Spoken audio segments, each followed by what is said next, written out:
Welcome to Wellness in the New Weird Normal, a webinar on burnout. Our objective here for the next, say, 40 minutes or so is to provide you with an overview on burnout. Our goals by the end of the session are for you to not only recognize the warning signs of burnout, but to know what to do if you're experiencing it. With such a broad topic, this isn't just about job search. It's a step toward making the most out of your life. Now, I see it as a companion piece to Nancy Quinn's webinar, Staying Positive in Your Job Search. If you haven't attended that webinar, I highly recommend it. If you have attended, you will notice some overlap with the material here, and that's okay. Avoiding burnout, staying positive, you'll find that with mental health, repetition is key. Now, speaking of which, this session is not intended to be a substitute for actual therapy. I'm not a licensed therapist, nor is MassHire a therapist's office. If you or someone you know is suffering from depression, please seek professional help right away. In a few minutes, I'm going to pull up a slide with contact information for seeking that help. In the meantime, my name is Brendan Schneider, and here's what we'll be covering today. We'll get into anxiety, stress, burnout, why. Why do these things even occur? Burnout for job seekers, work from home burnout, warning signs of burnout. Then we'll get into the habit loop. We'll talk counteracting job seeker burnout. We'll talk about something that I came up with personally called the dark cloud view. Talk about confidence boosting exercises, and then we'll round things out with avoiding burnout when you're back to work. Now, take a good look at this picture on the right here. A puzzle is an incredible metaphor for the world and how we all need to fit together. We are all pieces. Sometimes it feels like we're falling to pieces. Know that we all have bad puzzle days. Allow for that. Breathe. Allow it for the next person, too. Breathe. It's my hope that this session will alleviate some of the stress that you have, that if you're experiencing burnout, what we're about to cover will help you put the pieces together, especially on those days when nothing seems to fit. Now, maybe you need to speak with someone. In that case, no harm, no foul, no shame. This is the contact information for Call to Talk. You can call 24/7 for confidential assistance, whether you're stressed out, despondent, or thinking about suicide. You can text them as well. I've also included the National Suicide Prevention Lifeline, NSPL, that number right down below. Just dial 988 for emotional support and suicide prevention services. Now, this leads us to our first topic today: anxiety, stress, burnout. Why? I mean, where does this all come from? Before we get into the nitty gritty here with job seeker burnout and habit loops, why do we even have anxiety? I mean, why do we have stress? Who needs it, right?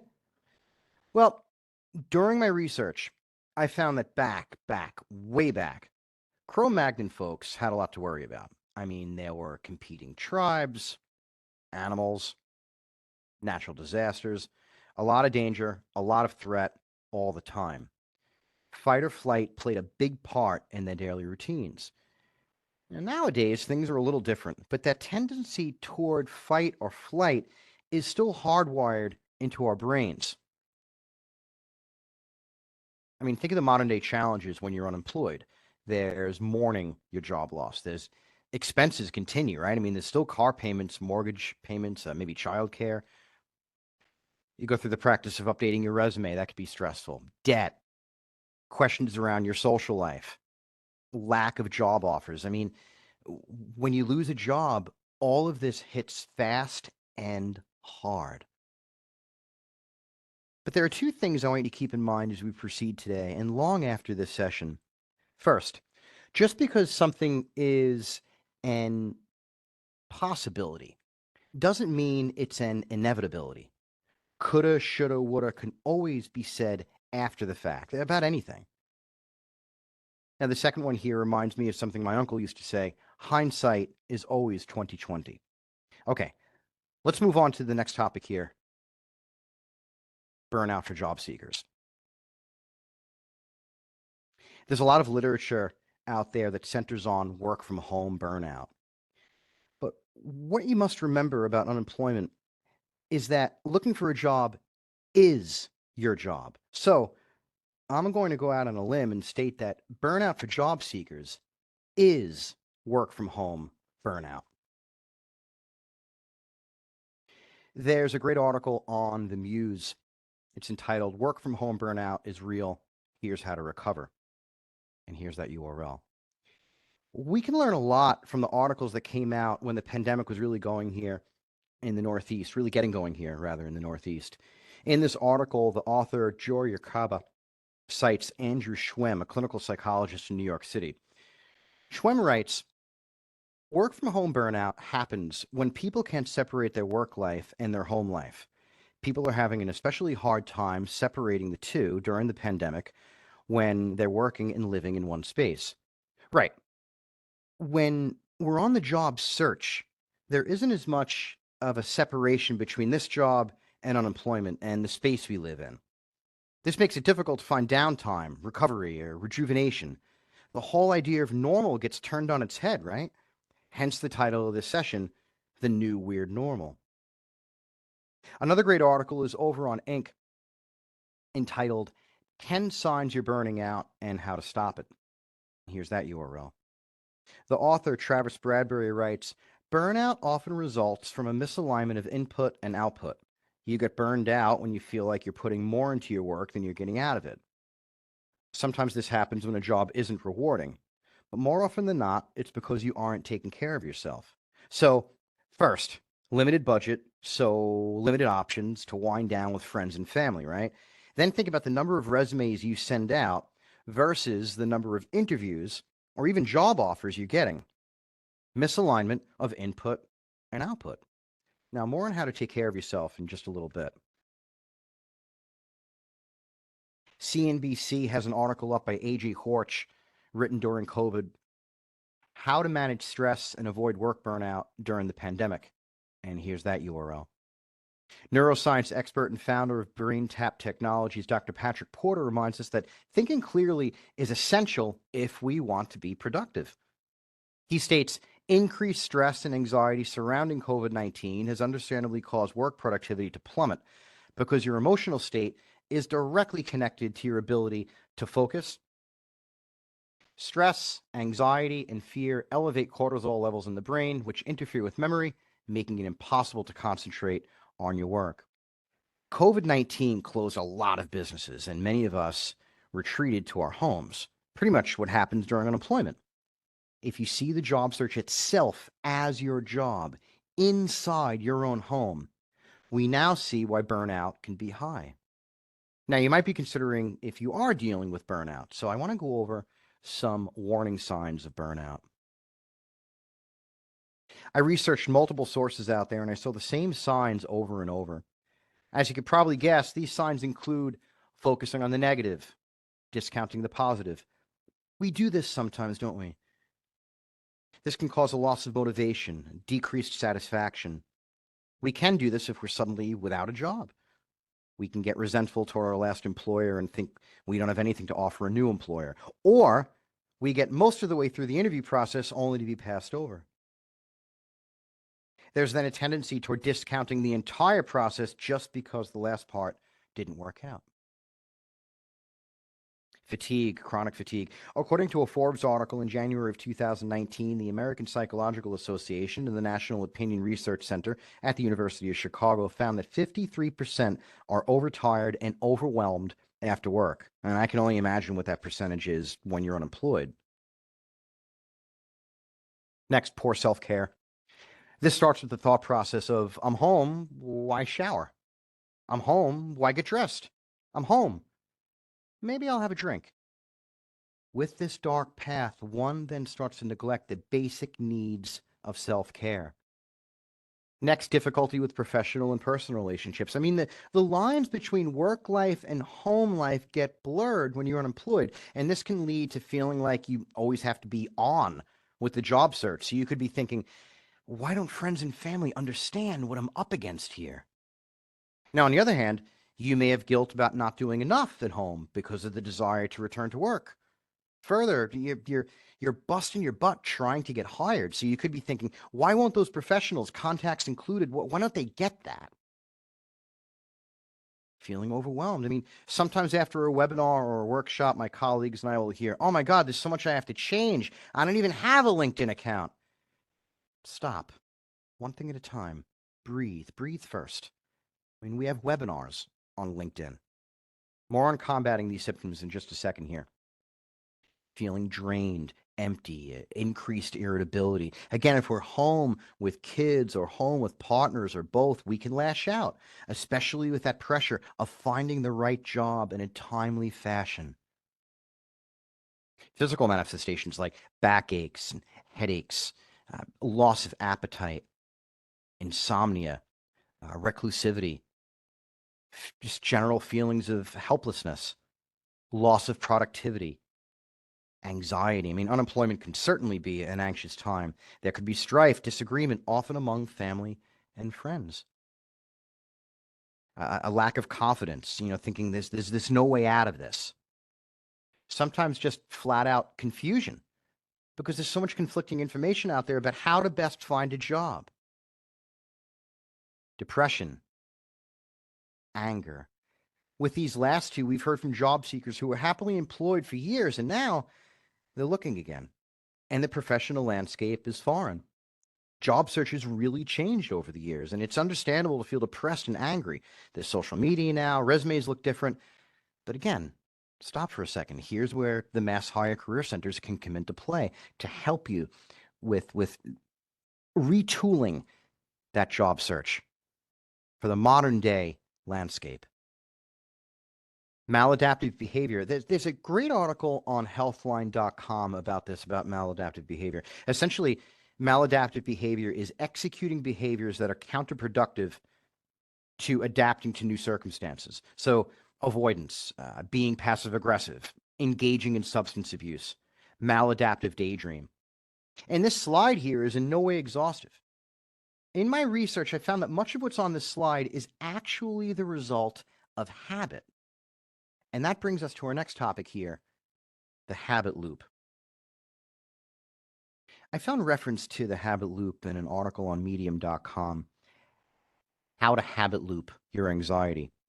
Now, the writer Kay Smith basically says that we are our habits, that they have an effect on every aspect of our lives, and we're usually not even aware of it. In fact, quote, habits are not that easy to change because they exist at a biological level and they are encoded in our brain cells. Because the brain is like an onion, new learning develops on top of the old. You can never get rid of a habit. It's there encoded in your brain for good. That's something, isn't it? I mean, let that sink in for a second. You can't get rid of a habit.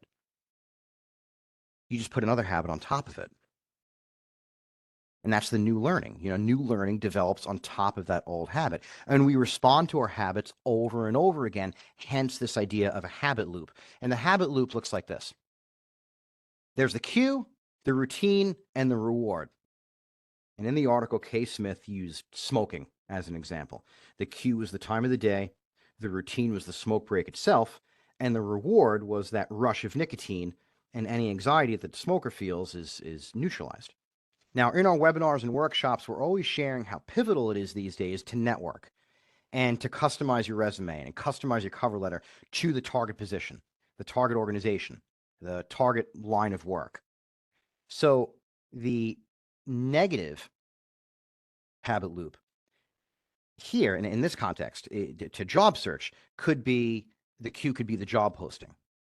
And the routine could be sending a resume that is not tailor-made, is not customized, no networking, so maladaptive behavior. And the reward could then be a justification to feel better when that organization doesn't follow up. Well, that organization doesn't know what it's talking about.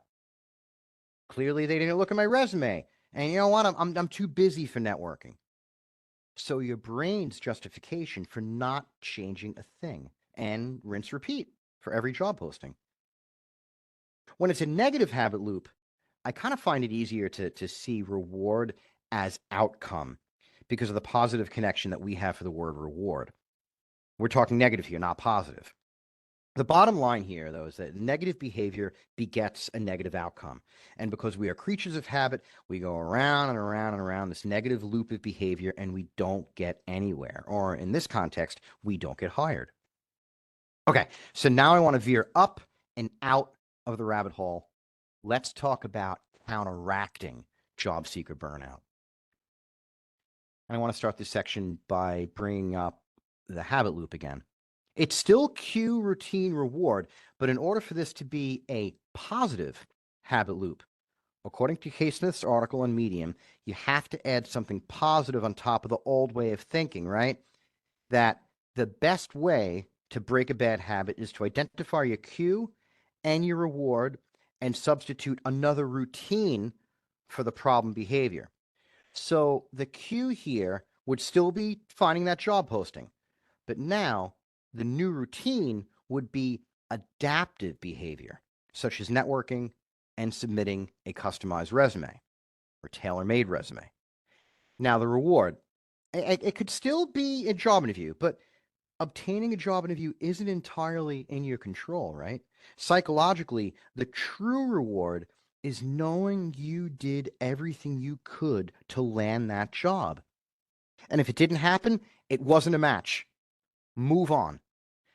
Just know that statistics show that networking and tailor making your resume and your cover letter and the interview talking points to a particular position, that's the true combo for getting the job. So if it doesn't work out this time around, ultimately it will. Because you see that it's positivity that wins the day. That's the key, getting positive.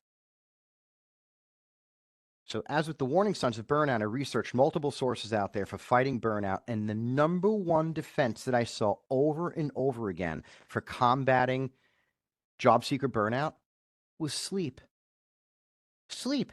Do what you can to get more of it. That deep sleep is so beneficial. In that same CNBC article I mentioned earlier, Horch writes, researchers believe that during sleep, cerebral spinal fluid flushes out toxic wastes, thus cleaning the brain. The National Foundation for Sleep recommends that adults clock between 7 and 9 hours of sleep a night. It's also important to limit the amount of screen time before turning in. Scientists recommend that you stop using your devices at least 30 minutes before bed. Be rigid about sleep. Don't mess around. This is a non-negotiable. Now, there are apps out there. I've heard of Calm. I've heard of Headspace. There's aromatherapy. There's deep breathing. Do what works for you to get those 8 hours or as close to it as you can. And while we're on the subject of rest, Bradbury, in that Inc.com article from earlier, encourages us to actually schedule relaxation. Boy, the world we're living in, huh? To schedule relaxation. He also advises to take regular breaks during the workday. The workday. Absolutely. Like I said before, when you're job hunting, that is your workday. So take breaks, 15 minutes here, half hour there, and try to eat lunch away from your computer. Go outside if you can. Get that fresh air. Along those lines, eat healthy. And this one is pretty self-explanatory. And it goes hand in hand with exercise. No one's saying that you have to be Ms. Fitness or Mr. Muscle, but choose healthier foods. According to the U.S. National Library of Medicine, eating healthy helps us stay healthy, quote, mentally and physically, and can prevent burnout. A balanced diet, eating more fruits and vegetables, minimizing sugar, and reducing foods that could negatively affect your mood, such as alcohol and caffeine, particularly if consumed in excess, can minimize the effects of burnout, end quote. Also, stay hydrated. Unemployment is a marathon, and you don't get past Heartbreak Hill with pretzels and ho-hos. Get off the couch, do a quick workout, jumping jacks, push-ups, get the blood flowing. Quick aerobic exercises aids focus. Then go with fruit, granola, yogurt for energy throughout the day. Next up, separate work from home. Multiple sources pointed to this idea of trying to separate your work life, in our case, the look for work life, from the home life. Stop and start at particular times of the day. If the job search day ends at 5, then that's it until tomorrow. Although one source said that if you're on a roll and it's after 5, just finish that particular activity. Have a designated space for the job search that could be dismantled, cordoned off, or otherwise rendered out of sight until it's time to pick it up again. When I was unemployed, I was looking for a job Monday through Friday morning, and Friday afternoons were mine. I didn't touch the job search. I went for walks. I thought. I left my phone in my pocket. And what I found was started to happen was I'd start to get creative. My brain would start to look at the things that I was very curious about. Now, granted, if I had, say, an interview on Friday afternoon, then my me time would move, but I would always have it per week. Along those lines, unplug. And I'm not talking about stopping the job search for a day. I'm talking about getting offline completely. At one point during the day, you have to stop, give your eyes a rest. That same CNBC article from earlier has a whole section about doom scrolling. So listen to this. This is a direct quote here. The very technology that is connecting us right now may also be doing us harm. Doom scrolling is the tendency to scroll through internet pages despite discouraging news. There are health benefits to reducing screen time, like improved mood, more time to try new activities, and improved physical health. Try reading a book, meditation, or using your phone to actually call someone. And if you could safely meet someone in person, it's even better. So, socializing. Multiple sources out there point toward avoiding isolation and staying in touch with family and friends. This is your life support network.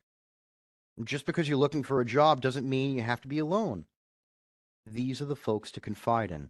These are the shoulders to cry on. Don't be afraid to ask for help. And flip it around. I mean, these are the people who may need help themselves right now from you. And there's a distinction to be made between socializing and networking. We at Mass Hire Metro North, we have a webinar on networking, and we have a few webinars on LinkedIn. If you're not on LinkedIn, you're doing yourself a disservice. All industries are on LinkedIn right now. Networking in general is not only possible right now, it's essential for the 21st century job search. Networking will also allow you to socialize with fellow job seekers. There's always strength in numbers here. Get a job search group going. But unlike socializing with family and friends, keep the networking as positive as possible. And for the introverts out there, at first, just talk. Talk about your interests, then your target industry and why you're drawn to it. Instead of job search, lead with your efforts, understanding that you're looking for a connection, a match. I mean, that comes before you land the job. The statistics out there say that on average, 85% of the positions out there are gotten through referrals. Get away from the job boards for a bit and network. Again, check out our website for upcoming sessions on LinkedIn and networking. Another thing you can do, volunteer. Absolutely, give back. Multiple sources out there point toward giving back as a way of fending off burnout. I mean, think about it. What are you interested in? What causes are you interested in? See what's out there. You're not just a job seeker. You see, when we give back, when we say, I can help you with that, let me help you here, something gets repaired up in our brains. And you never know. If you're in the same environment with someone, virtual or real space, and you're sharing an interest, the potential for the match that precedes employment is there. And that may be the path to your next job. The next thing you could do is research. I can't underscore this enough, this importance of research. The job search can be likened to an iceberg. Think of an iceberg. Everything above the surface of the water is everything that's visible, right? Your resume, your cover letter, your interview talking points, how you carry yourself, how you network. But we all know that the majority of the iceberg is located beneath the surface of the water. What other folks can't see. This is your preparation. This is your research. These are the connections that you're making between who you are, the accomplishments that you've had at past positions, where you're going, your forward trajectory, all of those things, all of that fuels what's above the surface of the water. And we all know that if the bottom of the iceberg, that which is beneath the surface of the water, falls away, everything else falls away and you're no longer visible. Become an expert not only on your industry, but on the job search itself these days. And along those lines, get organized. When I was unemployed, I used Excel. I would have one sheet that would be all of the organizations that I applied to or researched, and I'd cycle through that. The next sheet would be all of the job boards that I went to. The next sheet would be the recruiters that I worked with? Did we get along? Did we not get along? Did the recruiter ghost me? Did the recruiter send positions that were true matches? And then the last sheet that I would have would just be for notes. So this way, if a target employer called me about a vacancy that I applied to, I'd be able to go right there to that sheet. And if you don't want to use Excel, don't use Excel, but use something. Have a method. Mental wellness. Embrace this. Take care of that brain. Look into yoga. Look into meditation. This centers your soul. There's a great book out there called Breath by Breath by Larry Rosenberg. It's brilliant and accessible. If you pray, pray. Get it out there, then pray on letting it go. Another thing is career assessment. People like to say that hiring is all about who you know, right? Now, it's true. Who you know can get you the job interview, but who you are gets you the job. See this time of unemployment as a time to find yourself again. Make the most of unemployment. Take a few career assessments, do a self assessment, discover or rediscover what you like doing, and make a list of what you don't want to do again professionally. And we have a few websites on career assessment that you can find on our website's calendar. One is called Career Assessment Focus on ONET. There is called Career Assessment Focus on ONET Part 2. Both are pre-recorded on our YouTube channel. And you can also check out one of the websites that are referenced in those webinars. It's called mynextmove.org for a career assessment tool, spelled exactly as it sounds, mynextmove.org. Another thing we should be doing is finding those moments of joy. That CNBC article from earlier, there's a section of it that references Ingrid Fettel-Lee. She is the author of Joyful, The Surprising Power of Ordinary Things to Create Extraordinary Happiness. And she claimed that, quote, positive emotions, pardon me, positive emotions tend to make you more open-minded, which ultimately help you to think more creatively and productively. My experience is this was with my kids while working remotely during the height of the pandemic. I found out that my son allowed me to wash his face if the cloth was warm. And my daughter, she's not only a good artist, but she's a pretty good mimic too. And I didn't know these things pre-pandemic. The rough stuff in life, unemployment, pandemics, yeah, they're a part of our reality, but so are these moments of joy. Next, stay flexible. News about unemployment is changing all of the time. Take a breath. It will change again. Know that the one constant here on earth is change. Another thing we could do is avoid comparisons. Don't compare yourself to others, especially that imaginary person that we all know called everyone else. Well, everyone else has a job. Everyone else is doing just fine. Everyone else has a family and a job that's all working in tandem. But the truth is that everyone else is trying to figure this puzzle out too. And comparing yourself to anybody is a 180 from looking inward and seeing how you can better yourself out there. But the most important thing you can do, even on those bad puzzle days, is don't give up. I don't care how cliched this sounds. Don't give up. Say it with me here. Ready? Don't give up. Your unemployment will end. You will be back to work. And all of these things here in this slide will help you get there. It's about perspective, too. Here's something I came up with. I call it the dark cloud view. Here's how it works. Take a good look at this picture here and pause the video for a second and think about what you see. The idea here is to change your perspective.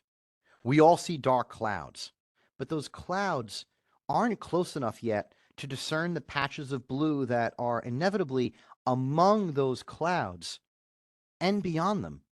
We all see a pandemic, or we all see unemployment or strife of some kind. We're all absorbing the news, but amid that dark cloud view, remember the patches of blue. The patches of blue here. Pause the video again. Think about the patches of blue specific to your life. Now, I know what you're thinking. Sure, easier said than done. But of course, everything is. I'm not saying this is easy. I'm saying it's not impossible. To execute what we're seeing here on screen, you'll need confidence. So let's talk about building that up. Let's talk about some confidence boosting exercises. Entrepreneur Neil Patel has a good post in his blog. It's called Boost Your Confidence with these 8 simple exercises. And here's that URL. And he says something outstanding about confidence. Challenge your inner critic. Think of the times your inner mean voice was wrong. You need to recognize when you're being too hard on yourself and make an effort to correct that voice by saying, no, I can do this. And I think that's great advice. We can challenge that inner job search critic. Think of your career successes, your accomplishments from past jobs. You have them. Next, put your professional accomplishments into an accomplishment statement structure, such as CAR, where CAR stands for challenge, action, and result. Where the results are quantifiable. You can then use this structure for your cover letters and interview talking points. Now, for more on this structure, you can Google CAR statements, and you can also check out our resume webinars. We've also got a webinar devoted entirely to accomplishment statements called CARSTAR, the language of job search. And again, check the calendar on our website for upcoming sessions. In my research for this session, I also found the power pose. It's super simple and very effective. You stand in an open position and raise your arms like someone just scored a touchdown. And according to psychologist Amy Cuddy, this stance will train your brain to develop confidence. That's fascinating, isn't it? And you only have to do it for about a minute each day. Now, here's 2 more confidence boosting techniques. I found these on Medium in an article called Self-Confidence Building Exercises to Literally Skyrocket Your Confidence by Elias Scully. And here's that URL. First, we've got the Meisner technique. This is straight out of improv. The idea is to get rid of the notion that you need to know the exact right words or the exact right actions before saying or doing it, and to just start in based on the external. Ignore the noise in your head and become engaged with what's going on around you. Start talking to everyone and make it a habit. Pay attention to details, colors, textures, shapes, smells. And this is a basic tenet of networking because it's about them first. It's about who you're networking with first, before you. Then launch into how you can assist them with your skills. The next confidence boosting technique is the Stanislavski system. And this system focuses on effective memory or emotional recall. This is where you try to bring to life the needed emotion by drawing on your memory. As a job seeker, try to think of that time or those times that you did rise to the challenge. Think of that person in your life, past or present, who embodies confidence. Draw from your recollection that sense of, yeah, I got through that, and this is how it felt. Then go to the interview, then update your resume, then network. Before I jump into our next topic here, pause the video and think of the ways that you've boosted your own confidence. Okay, now on to our next topic, our last topic of the recording here, avoiding burnout when you're back to work. Because you're going back. I don't know when, but it's going to happen. Believe that. In addition to the steps for counteracting burnout that I indicated earlier, there are 4 main keys to avoiding back to work burnout. And they kept coming up in my research. And the first actually occurs during the application interview process, before you're even in the door. It's researching for the match. Through networking, through studying, be as sure as you can that this organization is a target organization. Do you match their mission statement? You can check their website and Glassdoor for that. Is there commonality between you and who's already working there, especially your future supervisor and your future team? You can check out LinkedIn for that. Overall, is this organization a match for who you are and where you're headed professionally? Because the wrong job can cause burnout, so be as sure as you can. Next, Challenge yourself with change. Pick up a new project. Try to see an existing project from a different angle. In other words, how would a customer see it? How would someone with minimal education see it? Put yourself out there, collaborate, work with someone in a different department, become known as a collaborator. Remember, you control the referrals of tomorrow with what you do today. Schedule regular meetings with your boss. Yeah, everyone gets busy, right? I mean, the workday flies. Just make sure that you and your boss are meeting to talk about what's going on. Any pressures that you feel, ideas you have for future projects. 15 minutes here, 15 minutes there. It's not going to back up anyone's schedule. On the contrary, the conversation may actually streamline it. And take time off. And this kind of sounds counterintuitive at first, doesn't it? But when you get into the flow of things at work and things are moving along, it can actually be difficult to schedule time away, right? Do it anyway. It's never going to feel like the right time. Taking time away to recharge your batteries, and it helps give you a new perspective. And when you get a new perspective, you're driving the change instead of change driving you, which is a major blow in the fight against burnout, feeling like you are in the driver's seat. Now, a few final thoughts here. In my research, I saw a lot of great quotes out there that really encapsulate what we've been talking about here. And here are a few of my favorites. Being grateful can reduce stress hormones in your body by 23%, says the Huffington Post. So say thank you and mean it. Knowing others is intelligence, knowing yourself is true wisdom, mastering others is strength, mastering yourself is true power. Wow. Financial value is not the same as human worth. Reality is not so much what happens to us, rather, it is how we think about those events that create the reality we experience. In a very real sense, this means that we each create the reality in which we live. This is all some powerful stuff. And the last one needs a whole slide. Grant me the serenity to accept the things I cannot change, courage to change the things I can, and wisdom to know the difference. Now, originally, Neighbor asked that God grants it. You put whatever you want where those dots are there. You want to say life, say life. You want to say God, say God. You want to say fate. I leave that to you. But this quote here, this is what it's all about. For job search, for unemployment, for pandemics, for life, really. Please join us for future sessions. You can go to masshiremncareers.com/events. Once there, you can access our calendar or virtual workshops. And if you need assistance, we've provided instructions for you as well. On behalf of all of us here at Mass Hire Metro North, thank you very much for watching this recording. Stay tuned for more. You can visit our website, lower right-hand bottom of the screen, www.masshiremncareers.com. Our resource page has links to some great sites out there. It also links to our YouTube channel, which has a lot of our job search and technology pre-recorded webinars. On screen, you can see a shot taken from the contact page of our website. Please contact us for assistance. Until then, I wish you good health and maximum luck in your job search. Thanks for watching.